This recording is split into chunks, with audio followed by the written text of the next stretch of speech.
বাড়িতে একটা বড় সাইজের মোচা আনা হয়েছিল, তাই মোচাটা দিয়ে মাকে বললাম, মা আজকে মোচার চপ বানিয়ে ফেলো। তো মা সেই মতন আজকে মোচার চপ বাড়িতে বানিয়েছে। আর দেখো মোচার খোলাগুলো বার করে মোচার ভিতরে যে ফুলগুলো আছে সেগুলো কিন্তু ভালো করে ছাড়িয়ে কেটে নিয়েছে। এবার কেটে নেবার পর তারপরে এর যে আঠাগুলো থাকে সেই আঠাটা যাতে চলে যায় তার জন্য দেখো হলুদ জলের মধ্যে মোচাটা ভিজিয়ে রাখা হয়েছিল। আর মোচার চপ বানানোর জন্য কিন্তু কয়েকটা আলু আগের থেকে সেদ্ধ করে নেওয়া হয়েছে। এবার মোচাটা ভালো করে সেদ্ধ করে নিতে হবে, তার জন্য নুন আর হলুদ দিয়ে মোচাটা সেদ্ধ করতে বসিয়ে দেওয়া হয়েছে।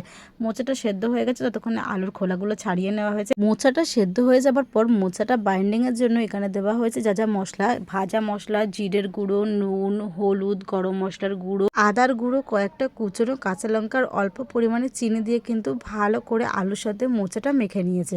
মেখে নেবার পর এর মধ্যে দিয়েছে বেসন আর চালের গুঁড়ো যাতে মচমচে হয় খেতে, তার জন্য কিন্তু বেসন আর চালের গুঁড়োটা দিয়ে আরও ভালো করে মেখে নিয়ে উপর থেকে একটু সাদা তেল ছড়িয়ে দিয়েছে যাতে মোচার চপটা ভালোই মচমচে হবে তার জন্য।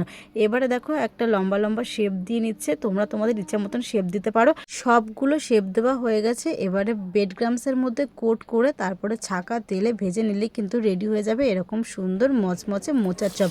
সত্যি বলতে মোচার চপটা দারুণ টেস্টি খেতে হয়েছিল। তোমরা এইভাবে একবার বাড়িতে বানিয়ে ট্রাই করে দেখো, দোকানের মোচার চপের কথা কিন্তু ভুলেই যাবে। কেমন লাগলো আজকে মোচার চপের রেসিপিটা একটা কমেন্টের মাধ্যমে জানাতে ভুলো না। ভালো লাগলে কিন্তু লাইক, কমেন্ট, শেয়ার আর চ্যানেলটা ফলো করে দিও।